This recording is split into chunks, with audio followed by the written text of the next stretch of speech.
Hey everyone, in this FC24 Lone Players Explained Ultimate Team video, I want to clear up this concept for you in the latest version of the game because it still confuses so many gamers.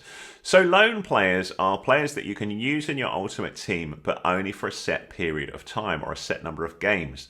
And you can see Haaland here is a lone player, and the reason why I know that is down the bottom right hand side of his card it says 7 in a blue circle. Any player that has a little blue circle with a number in it is a lone player. So they will work for 7 competitive games, then they expire. Then you cannot use them anymore. You cannot renew the contract, nothing like that. Just to prove that, here we go, down the bottom left hand side, Actions X, go to Apply Consumable. You can see top left it says Contract 7. I go over to here, I go to Contract, and then try and apply a contract to him. Contracts cannot be extended for loan players. Please choose another player, one who is not on loan. So you cannot renew them. Please stop asking me.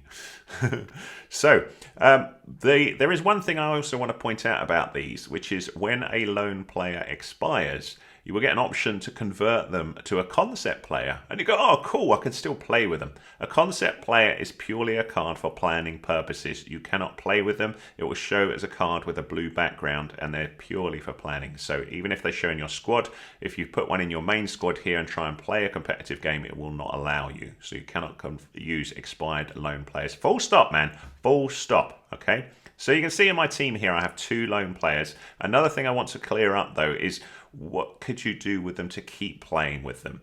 What I suggest you do is once they get down to 1 game left, transfer them out of your squad into club, okay? So you don't accidentally use them in squad battles or division rivals or anything like that. So you can see, for example, that's exactly what I've done with Van Dijk here. So he's got 1 game left for me.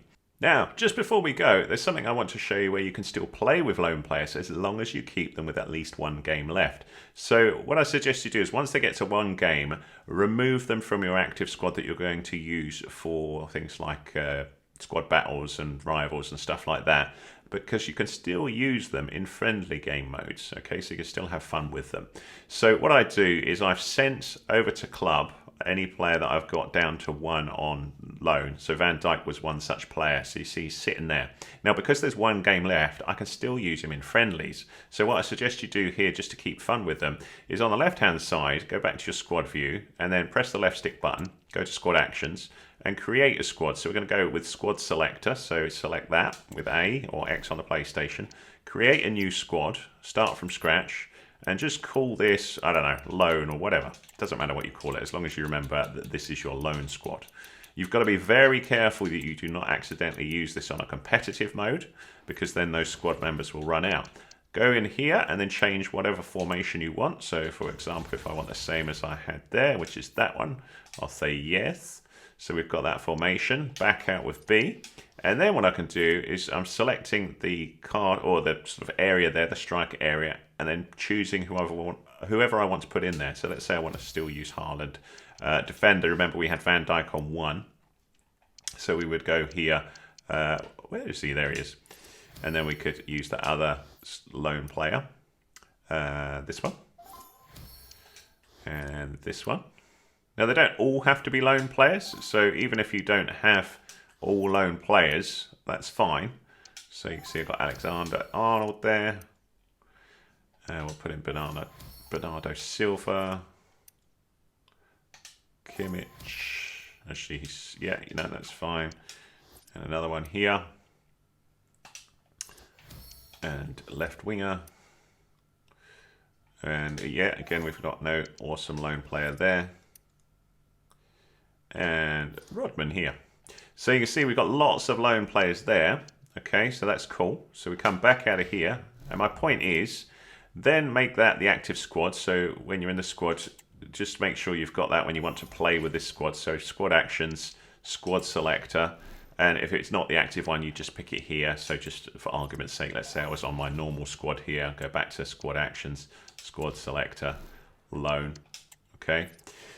And then when you come back out, what you can then use that on is if you come back out of here, go to play, and then have a little look through here. And the one that you're looking for is friendlies. Risk-free, unique ways to play Ultimate Team, including live UT friendlies with 0 impact on your match record and contracts. All right, so you jump in here and you can play any of these modes with your loan players, even if they've only got one game left, their sort of game time will no longer drop down. So you just go in here, play online, couch play, whatever. And that's all good. So one other thing I want to cover is how do you get loan players in the first place? You'll typically win them from objectives where you get packs, and sometimes packs on the store will have loan players. So I'll just show you quickly two areas. So on the root menu of Ultimate Team, if we go to objectives, jump into here, you've got the main season progress here, and indeed you start with a lone player and you can pick between Rodman and Williamson. I went with Rodman, so you see we had a 7 lone player there, and as you go through here you may find you get other ones as well. So I'll probably have to move top right so we can read these. So let's see, when is there another loan? There you go, a Van Dijk loan there. So you get them here. Sometimes in these ones you may get loan players. I'm just seeing, not in the Mad Ready, but seasonal. Nope. Milestones. Some of these you may get them. I'm obviously not doing this fast enough to find individual ones that are loan, but you'll find them sometimes in here with different things. The other thing, if we come back out of here, is on the store. So sometimes with the store items that you can buy, so sometimes, I don't think I've got one here, but on the promo packs you'll sometimes see one that says it'll include loan players. I don't think these default ones normally have loan players in, no, they're just rare. But certainly the promo packs you'll sometimes see have loan players in them as well. Another one where you can find loan players is squad building challenges. So if we have a little look in here, you will occasionally see that you will get a loan player option with some of these. I don't think that one does it? Let's see, that's a premium gold pack, silver players pack. Gold. Oh, there you go. Premium loan player reward pack. So for doing Foundations 2, that's what we'd get. So there you go. That's how you get all of those as well. So there you go. That's FC24 Loan Players Explained. I hope that was useful to you. If it was, give us a thumbs up, please. That's much appreciated. Any comments welcome. If you need more help with FC24, do let me know with what in the comments, or whether this was a good video, or your thoughts on FC24 or life in general. I don't mind on comments. That's awesome. Anything else you need to know, have a little look at the tutorials that I'll put at the end of here in the little playlist. I'm working on loads of tutorials for FC24 like I did with FIFA 23 and 22 and 21. So they'll all be coming up in coming days / weeks. So if you want to be kept up to date with my latest and greatest, do hit that subscribe. Also have a little look around the channel. I cover many games on my channel, not just the football games, but all sorts of games. So have a little look around and hopefully you like what you see. Thanks for watching.